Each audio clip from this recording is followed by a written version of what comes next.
What's up mga kanats? Let's talk about news today. Well, Donald Trump wants a reset of the coronavirus. Staring down defeat, Trump attempts a coronavirus reset. What is this? A video game? Maybe he thinks he's still playing video games. Well, every one of us really want a reset because of this pandemic. Well, can we bring back those deaths tonight? Right? Okay, let's read. Staring down defeat. Trump attempts a coronavirus reset. The president's about face replace his dismissive tone about the pandemic with a stark new warning and a mostly disciplined message for now, before he just let people to do what they want. Then it increase the cases of coronavirus. A month ago, he insisted the novel coronavirus was dying out in the US. As the pandemic overwhelmed huge swaths of the nation, he maintained the threat was fading away. Health officials across the nation begged him for more attention on the widening health crisis, and he wanted little to do with them. On Tuesday, President Donald Trump flipped his script with a grim new assessment of the global pandemic and at last applied an approach that aides implored him to take earlier in his pandemic response. Compared to previous disorderly spectacles that sometimes exceeded 2 hours, Trump's appearance at the White House lectern on Tuesday hinted that significant changes are underway as he and his aides refocus their attention on the number one threat standing between them and a second term. The format of the briefing, well, second term. So he was running again, so maybe that's the reason he changes his mind about the coronavirus. The format of the briefing, a most scripted solo Trump, also suggested a detent was reached among opposing White House factions that spent the past few weeks clashing over the role the embattled both should play in responding to the alarming resurgence of COVID-19 in southern and southwestern states. A senior administration official said Trump's relatively disciplined performance was likely to neutralize objections that some aides had raised in recent days over allowing him to participate in televised coronavirus updates. White House Chief of Staff Mark Meadows, along with senior advisor Jared Kushner and top official on the president's re-election campaign, had previously urged him to tether his re-election message to the economy and other issues instead of constantly dwelling on the deadly virus.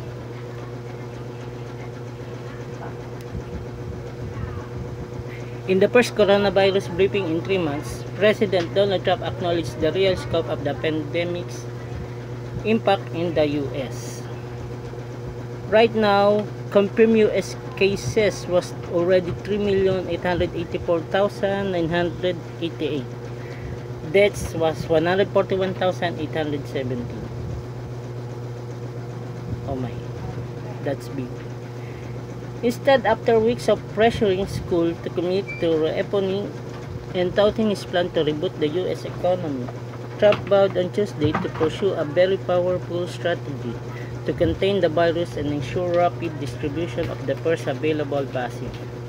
Despite some Trumpian flourishes, he repeatedly referred to it as the China virus and claimed other countries are begging the U.S. for assistance.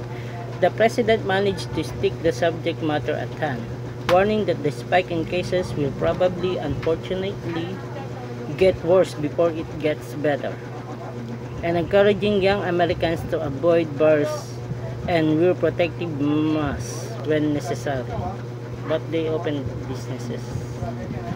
Anyway, it It was a message even his strongest supporters were hoping to see after weeks of watching Trump dodge or downplay a threat that's consuming states critical to his re-election in just over 100 days. President Trump provided an important reality check about COVID-19, said Alfredo Ortiz, chief executive of the Job Creators Network and a member of the President's Latinos for Trump campaign coalition. In a statement following the briefing, Trump's renewed participation in updates on the virus came as his administration grapples with the COVID-19 resurgence that has eroded months of progress and increased demands from state officials for a straightforward national strategy. Since Trump's last appearance at a briefing for the coronavirus task force in late April, confirmed cases of the deadly virus have increased nearly fourfold in the U.S., while deaths have surpassed 140,000. Initially, Trump dismissed the alarming case spikes as the result of increased testing. As hospitalization rates ticked upward in numerous states earlier this month, he claimed during a July 4 speech that 99% of COVID-19 infections are totally harmless with 140,000 deaths. A statement that rolled some members of the administration's own task force and ran counter to scientific evidence suggesting more serious risks. But a shift in rhetoric among prominent Republicans, along with pressure from Vice President Mike Pence and top health officials, forced Trump and his inner circle to reevaluate their approach to the coronavirus messaging. The China virus is vicious and dangerous illness, Trump said, still stated as China virus. Tuesday, joined only by his press secretary and a dozen reporters in the briefing room, some areas of our country are doing well, others are doing less well. My administration will stop at nothing to save lives and shield the vulnerable, which is important, he added.